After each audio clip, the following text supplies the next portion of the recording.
चलिए शुरू करते हैं आज का हमारा पहला सवाल है, किस देश के अखबार ला प्रिंस को 2025 के यूनेस्को या Guillermo canoe world press freedom award से सम्मानित किया गया? तो ये सम्मानित किया गया है निकारागुआ, जो कि एक लैटिन अमेरिकी कंट्री है। पत्रकारिता के साहस की एक शक्तिशाली पुष्टि में निकारागुआ के 100 साल पुराने अखबार जिसका नाम है ला प्रिंस, इसे 2025 UNESCO Guillermo canoe world press freedom award से सम्मानित किया गया। यूनेस्को का डिस्कशन पहले भी हम कर चुके हैं। United Nations Educational Scientific and Cultural Organization Paris France में यूनेस्को का मुख्यालय है। ऑद्रे अजोले इसके प्रमुख हैं।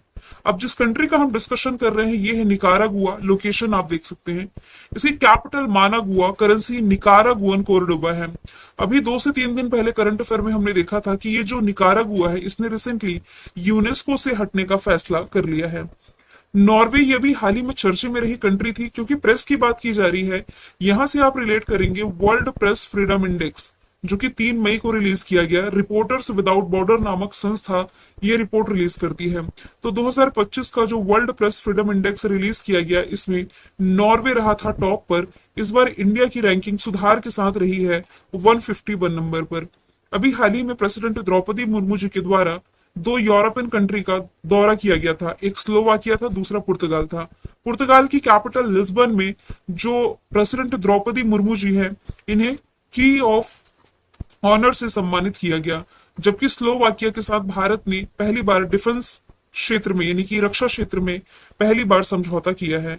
सवाल दूसरा है, किस शहर में अवैध बांग्लादेशियों को पकड़ने के लिए ऑपरेशन फेस वॉश चलाया जा रहा?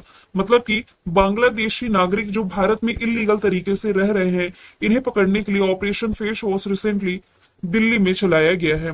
दिल्ली पुलिस ने घुसपैठियों के खिलाफ जांच अभियान के बाद 3 कथित अवैध बांग्लादेशी प्रवासियों को पकड़ा है। जिले में वर्तमान में ऑपरेशन फेस वॉश नामक एक विशेष अभियान चलाया जा रहा है, जिसका पर्पस यही है कि अवैध बांग्लादेशी प्रवासियों की पहचान करना और उनके खिलाफ कार्रवाई करना।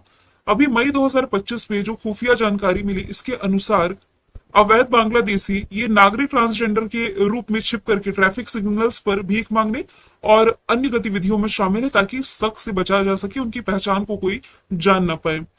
यदि मैं बात करूं दिल्ली की, तो नई मुख्यमंत्री यहां की रेखा गुप्ता है, भारतीय जनता पार्टी की। दिल्ली की तीसरी महिला मुख्यमंत्री सुषमा स्वराज और शीला दीक्षित के बाद। आईएसए का 7वां बैठक दिल्ली ने होस्ट किया। खो खो वर्ल्ड कप दिल्ली ने होस्ट की। पुजारी ग्रंथि सम्मान योजना दिल्ली ने शुरू करी। भारत का पहला वर्टिकल बायोफेशियल सोलर प्लांट यहां लगाया गया। कार्बन बाजार पर पहला अंतरराष्ट्रीय सम्मेलन प्रकृति यहां आयोजित किया गया। भारत की पहली स्वदेशी एमआरआई मशीन, भारत की पहली ब्लैक बॉक्स लैब, आयुष्मान वय वंदन योजना। दिल्ली सरकार ने वायु प्रदूषण को कम करने के लिए क्लाउड शीडिंग को मंजूरी दी और 12वां वैश्विक अन्वेषण सम्मेलन, इसका भी उद्घाटन दिल्ली में ही किया गया था। यदि बात की जाए मुंबई की, तो अभी हाल ही में जो एंटरटेनमेंट समिट थी, वेव्स समिट 2025 की, ये महाराष्ट्र की कैपिटल मुंबई में ही आयोजित की गई। 85वां जो पीठासीन अधिकारियों का सम्मेलन था ना, ये बिहार की राजधानी पटना में आयोजित किया गया था। और पटना से ही अभी हाल ही में खेलो इंडिया यूथ गेम्स के 7वें एडिशन की शुरुआत हो चुकी है। शुरुआत की गई है प्राइम मिनिस्टर नरेंद्र मोदी जी के द्वारा, और इसका शुभंकर है यानी कि मस्कट गज सिंह। पुणे महाराष्ट्र में भारत और उज्बेकिस्तान के बीच होने वाली एक मिलिट्री एक्सरसाइज है, जिसका नाम क्या है, डस्ट लेक, इसका आयोजन किया गया था। सवाल तीसरा है, किस शहर में भारत का पहला waste to wildlife park बनाया जाएगा? वेस्ट का मतलब क्या होता है, कचरा। तो कचरा से बना जो वाइल्ड लाइफ पार्क है भारत का पहला, ये बनने जा रहा है नोएडा उत्तर प्रदेश में। ये देश का पहला नेचुरल ट्रेल ऑफ आर्टिफिशियल जू थीम पर दिल्ली के एकदम नजदीक यानी कि नोएडा के पास ही बन करके तैयार होने जा रहा है। नोएडा में ही देश का पहला वैदिक थीम पार्क बन के तैयार हुआ था अभी लास्ट ईयर ही। नोएडा के ही सेक्टर 81 में जो सैमसंग है ना, इसने दुनिया का सबसे बड़ा कारखाना स्थापित किया था। ये 2018-19 की बात है। सैमसंग किस देश की कंपनी है? तो ये जापानीज कंपनी है। हैदराबाद से रिलेट करेंगे तो सोने को गलाने वाला जो पहला एटीएम है, ये हैदराबाद में स्थापित किया गया। बैंगलोर में देश की पहली डिजिटल जनसंख्या घड़ी स्थापित की गई। सूरत में दुनिया की सबसे बड़ी ऑफिस बिल्डिंग, जिसका उद्घाटन जो है प्राइम मिनिस्टर नरेंद्र मोदी जी के द्वारा किया गया। अब यहाँ पर कुछ ऐसे शहर जो चर्चे में थे, तो भारत की पहली trans media entertainment summit Amaravati में बनेगी। पहला फ्लोटिंग घाट अयोध्या, पहली नाइट सफारी लखनऊ, पहली स्वदेशी एमआरआई मशीन दिल्ली में स्थापित होगी, पहली ब्लैक बॉक्स लैब दिल्ली में, पहला 3D प्रिंटेड सैन्य बंकर लद्दाख में, पहला beggar free city Indore, Bharat की पहली traffic light free city Kota है, पहला वेटलैंड सिटी है Indore Udaipur, city of literature Kozhikode, city of music Gwalior, solar city Sanchi और देश का पहला प्रमाणित ग्रीन म्यूनिसिपल बॉन्ड जारी किया था गाजियाबाद ने। सवाल चौथा है, सुरक्षा बलों द्वारा अमरनाथ यात्रा के सुरक्षित संचालन के लिए कौन सा ऑपरेशन शुरू किया जाएगा? तो इस ऑपरेशन का नाम है ऑपरेशन शिवा। ऑप्शन ए इसका राइट आंसर है। अभी जो वार्षिक अमरनाथ जी की यात्रा शुरू होने जा रही है, इसमें हजारों की संख्या में जो तीर्थ यात्री हैं इनके दर्शन करने के लिए जाते हैं। तो यात्रियों की सुरक्षा हो सके इसके लिए अभी हाल ही में सुरक्षा बलों ने ऑपरेशन शिवा को मंजूरी दी है। मतलब ये चलाया जाएगा जुलाई अगस्त के महीने में। जो यात्रा की तिथि है 3 जुलाई से 9 अगस्त है। ऑपरेशन शिवा जो कि वार्षिक बहु एजेंसी सुरक्षा अभियान है, 2025 में सुरक्षा अधिक सख्त बनाने के लिए, विशेषकर जो पहलगाम आतंकी हमला हुआ इसके बाद नागरिकों की सुरक्षा करने के लिए ऑपरेशन है। हजारों सुरक्षा कर्मी यात्रा मार्गों की निगरानी रखेंगे। अब यहाँ पर कुछ हाल फिलहाल में ऑपरेशन से जो चर्चे में रहे इसका हम रिवीजन कर लेते हैं। आप सभी को मालूम है पहलगाम आतंकी हमले के बाद भारत ने जवाबी कार्रवाई में ऑपरेशन सिंधु की शुरुआत की। म्यांमार अभी हाल ही में भूकंप से प्रभावित था, तो हेल्प करने के लिए भारत ने ऑपरेशन ब्रह्मा चलाया। यूक्रेन और रशिया यूक्रेन कॉन्फ्लिक्ट के बीच भारत ने यूक्रेन में फंसे भारतीयों को निकालने के लिए ऑपरेशन गंगा चलाया। इजराइल पैलेस्टाइन विवाद के बीच भारत ने यहां से भारतीयों को निकालने के लिए ऑपरेशन अजय चलाया। म्यांमार जो लास्ट ईयर मोचा साइक्लोन से प्रभावित था, भारत ने हेल्प करने के लिए ऑपरेशन करुणा चलाया। ऑपरेशन दोस्त ये तुर्की में आए, भूकंप से हेल्प करने के लिए भारत ने चलाया था।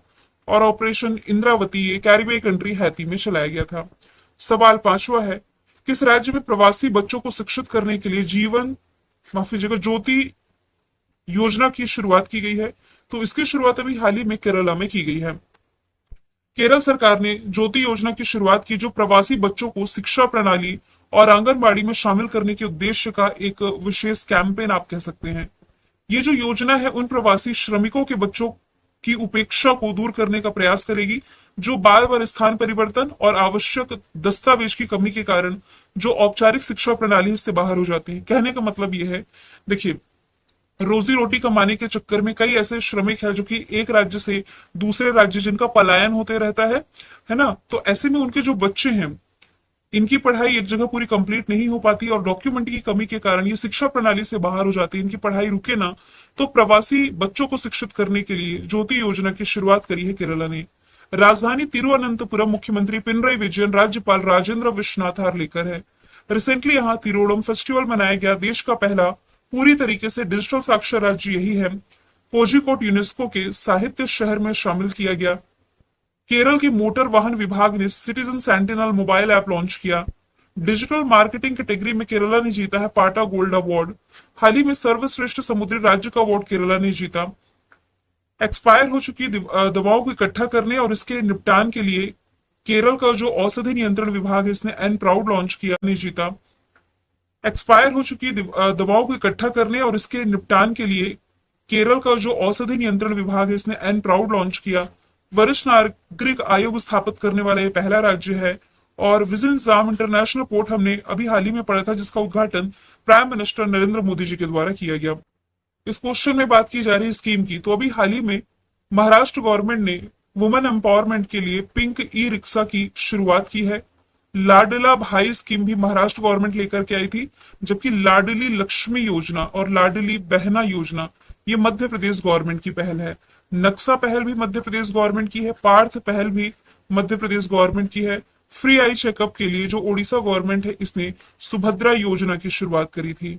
सवाल छठवा है, किस देश में इमडेक्स यानी कि अंतरराष्ट्रीय समुद्री रक्षा प्रदर्शनी, इंटरनेशनल मैरीटाइम डिफेंस एग्जीबिशन, इसका आयोजन किया गया? तो ये रिसेंटली आयोजित किया गया था सिंगापुर में। ऑप्शन बी इसका राइट आंसर है। भारतीय नौसेना का जो आईएनएस किल्टन है ये इंडेक्स एशिया 25 में पार्टिसिपेट करने के लिए सिंगापुर पहुंचा है, जो एक प्रमुख क्षेत्रीय समुद्री रक्षा प्रदर्शनी है। ये दक्षिण पूर्व एशियाई देशों के साथ रक्षा संबंधों को मजबूत करने और परिचालन क्षमताओं को प्रदर्शित करने पर भारत के फोकस को दर्शाता है। जो इंडियन नेवी है इसकी उपस्थिति समुद्री कूटनीति और क्षेत्रीय सुरक्षा सहयोग के प्रति इसकी प्रतिबद्धता को दिखाती है, जो कि पार्टिसिपेट करने जा रहा है भारत इस प्रदर्शनी में। सिंगापुर में आयोजित हुआ, जिसकी capital Singapore city, currency dollar, prime minister दोबारा लॉरेंस वोंग बने हैं, राष्ट्रपति हो जाएंगे थर्मन शनमुगनरत्नम। थाईलैंड ने अभी हाल ही में 6वें क्रम की बिम्स्टेक समिट होस्ट करी थी, जिसमें कि पार्टिसिपेट करने प्राइम मिनिस्टर नरेंद्र मोदी जी पहुंचे हुए थे। थाईलैंड की कैपिटल बैंकॉक में इसका आयोजन किया गया था। चाइना ने अभी हाल ही में सुधीर मन कप का आयोजन किया और विजेता भी इसमें चाइना ही रहा था।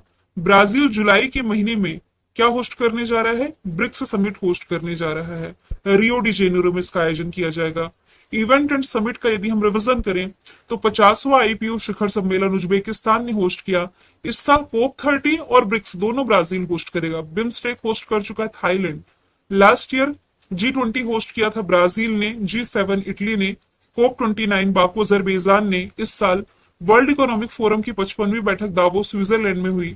सागर माथा संवाद काठमांडू नेपाल में, 8वां हिंद महासागर सम्मेलन मस्कट ओमान में, रायसीना डायलॉग दिल्ली में, गेमिंग शिखर सम्मेलन फिलीपींस में, मिस वर्ल्ड प्रतियोगिता होस्ट कर रहा है हैदराबाद, और एशियाई कुश्ती चैंपियनशिप जॉर्डन के अम्मान में आयोजित की गई थी। अगला सवाल है, हाल ही में भारतीय विदेश व्यापार संस्थान को किस स्थान पर ऑफ कैंपस केंद्र स्थापित करने की स्वीकृति मिली है? तो ये स्थापित किया जाएगा गिफ्ट सिटी। कहां पर है? गुजरात, गांधीनगर में। गिफ्ट सिटी कहने का मतलब है Gujarat international finance tech city. अब यहां पर जो टर्म लिखा हुआ है Indian institute of foreign trade, यानी कि भारतीय विदेश व्यापार संस्थान, ये क्या है? तो आप कह सकते हैं एक तरह का ऐसा इंस्टीट्यूट है जो कि इंटरनेशनल ट्रेड और व्यापार से रिलेटेड रिसर्च हो गया, ट्रेनिंग हो गई, और इससे रिलेटेड जो एजुकेशन होता है ये प्रदान करता है। तो ये स्थापित होने जा रहा है कहां पर? गिफ्ट सिटी, गुजरात में।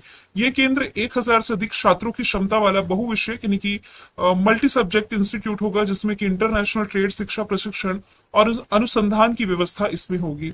गुरुग्राम हरियाणा से यदि रिलेट करेंगे ना, तो भारत का पहला विश्व शांति केंद्र जो है यही स्थापित किया गया। इसके अलावा देश का पहला ग्रेन एटीएम यानी कि अनाज एटीएम यहां स्थापित किया गया है। लखनऊ में पहली नाइट सफारी बनने जा रही है, जो भारत की पहली नाइट सफारी होगी। और बैंगलोर ट्रैफिक इंडेक्स में दुनिया के सबसे भीड़ भाड़ वाले शहरों में आता है 6वें स्थान पर, टॉप पर इसमें लंदन है। अगला सवाल है, किस दिन विश्व प्रवासी पक्षी दिवस मनाया गया? तो ये मई महीने की 10 तारीख को मनाया जाता है। विश्व प्रवासी पक्षी दिवस जो इस वर्ष का है, ये पक्षियों के अनुकूल शहरों और समुदायों को बढ़ावा देने की थीम पर आधारित है। और ये जो कैंपेन है, ये शहरी वातावरण की महत्वपूर्ण आवश्यकता पर जोर देता है। शहरीकरण से पक्षियों की आबादी को खतरा है। यदि आप करंट से रिलेट करेंगे ना, तो अभी हाल ही में प्रवासी पक्षियों पर एक रिपोर्ट आई थी कि सबसे अधिक प्रवासी पक्षियों की संख्या किस राज्य में है, तो इसका आंसर था पश्चिम बंगाल। ठीक है। अगला सवाल है, अंतरराष्ट्रीय नर्स दिवस हर साल किस तारीख को मनाया जाता है? तो मई महीने की 12 तारीख को मनाया जाता है इंटरनेशनल नर्स डे। ये एक अंतरराष्ट्रीय दिवस है जो हर साल 12 मई फ्लोरेंस नाइटिंगेल की सालगिरह के रूप में दुनिया भर में मनाया जाता है, ताकि समाज में नर्सों के योगदान को चिन्हित किया जा सके। जनवरी 1974 में 12 मई को इसी दिन मनाने के लिए चुना गया, क्योंकि आधुनिक नर्सिंग की जो संस्थापक है फ्लोरेंस नाइटिंगेल, इनका जन्म हुआ था। मई महीने में 1 मई को हमने देखा है अंतरराष्ट्रीय मजदूर दिवस, मई दिवस महाराष्ट्र गुजरात का स्थापना दिवस। 2 मई है ट्यूना डे, 3 मई है वर्ल्ड प्रेस फ्रीडम डे, 6 मई है अस्थमा डे, 7 मई है एथलेटिक्स डे, 8 मई है रेड क्रॉस डे और थैलेसीमिया डे, 11 मई है नेशनल टेक्नोलॉजी डे और 12 मई है अंतरराष्ट्रीय नर्स दिवस। 10वां सवाल है, कोविड-19 के दौरान परोपकारी कार्यों के लिए किस अभिनेता को सम्मानित किया गया? तो रिसेंटली सम्मानित किए गए हैं अभिनेता सोनू सूद। अब से 4 साल पहले जब लॉकडाउन लगा हुआ था कोविड-19 के दौरान, इन्होंने जो सामाजिक कार्य किए हैं, तो बॉलीवुड अभिनेता सोनू सूद को इनके द्वारा दिए गए अहम कंट्रीब्यूशन के लिए जो 72वां मिस वर्ल्ड जो फेस्टिवल चल रहा है, इसमें प्रतिष्ठित मानवतावादी पुरस्कार से सम्मानित किया जाएगा। होस्ट कौन कर रहा है? तेलंगाना की कैपिटल हैदराबाद में ये सम्मानित किए जाएंगे। यदि मैं बात करूं सलमान खान की, सलमान खान और टाइगर श्रॉफ दोनों ही खो खो वर्ल्ड कप 2025 के ब्रांड एम्बेसडर थे, जो दिल्ली ने होस्ट किया था। विजेता मेल फीमेल दोनों कैटेगरी में भारत था। अभी जो गाला इवेंट रहा था, जिसमें कि पहले बॉलीवुड अभिनेता जिन्होंने पार्टिसिपेट किया, डेब्यू किया, ये शाहरुख खान है। लास्ट ईयर इन्हें लोकार्नो फिल्म फेस्टिवल में भी सम्मानित किया गया था। अभी हाल ही में फिट इंडिया आइकन के रूप में चुने गए हैं आयुष्मान खुराना। कुछ अवार्ड्स का यदि हम रिविजन करें तो Fred Dorrington sand master award पाने वाले पहले भारतीय सुदर्शन पटनायक है। Saraswati Samman Bhadresh Das, Jnanpith award Vinod Kumar Shukla, Abel prize Masaki Kashiwara, लोकप्रिय नागरिक उत्कृष्टता award Sanghamitra Tai Gaikwad, gold mercury award Dalai Lama, Stockholm पुरस्कार Gunter Bloschl, Sangeetha Kalanidhi Samman R के राम कुमार, प्रिज्जर पुरस्कार लियूजिया कुन, Padma Pani lifetime achievement award Sai Paranjpye, Maharaja Hari Singh award Manoj Sinha, Chandrasekharan Saraswati पुरस्कार अजय शंकर, यूएस नेवी का highest civil honour Tom Cruise, Pravasi Bharatiya Samman doctor Syed Anwar Khurshid, Singapore का honorary citizen award Tarun Das, Ugadi award Mayna Swami और लता दीनानाथ मंगेशकर अवार्ड जीता कुमार मंगलम बिरला ने। सवाल 11वां है, हैरो ड्रोन ये किस देश के द्वारा विकसित किया गया है? तो ये विकसित किया है रिसेंटली इजराइल ने। ऑप्शन सी राइट आंसर है। हैरो ड्रोन जिसे इजराइल एरोस्पेस इंडस्ट्री के एमबीटी मिसाइल डिवीजन द्वारा विकसित किया गया है। हाल ही में भारतीय सशस्त्र बलों द्वारा पाकिस्तान में वायु रक्षक प्रणालियों पर हमला करने के लिए जो ऑपरेशन सिंदूर है, इसमें इसका इस्तेमाल किया गया था। हैरो ड्रोन खतरों को तलाश करते हुए लक्ष्य क्षेत्रों पर 9 घंटे तक मंडरा सकते हैं, जिसे विकसित किया है इजराइल ने। कैपिटल यरूशलेम, करेंसी इजरायली न्यूज एकल, यहाँ के राष्ट्रपति Isaac Herzog, prime minister Benjamin Netanyahu है। ये मेडिटेरियन सी यानी कि भूमध्य सागर से सीमा साझा करता है। जनवरी 2025 में इजराइल में भारत का अगला राजदूत नियुक्त किया गया था जितेंद्र पाल सिंह को। इयाल जमीर इजराइल के नए सैन्य प्रमुख बनाए गए और इजराइल और पैलेस्टाइन विवाद के बीच में यहाँ जो ऑपरेशन चलाया गया था भारत के द्वारा, इसका नाम ऑपरेशन अजय है। अभी हाल ही में फ्रांस के साथ भारत ने डील की है राफेल एम विमान को लेकर के, जो इंडियन नेवी में शामिल होगा और ये कुल 26 होगी इसकी संख्या, जिसकी डिलीवरी 2030 तक हो सकती है। S-400 मिसाइल चर्चे में थी, रशिया ने विकसित की है। एक PL-15 मिसाइल है जो कि चाइना की है, ये दे रहा है कि पाकिस्तान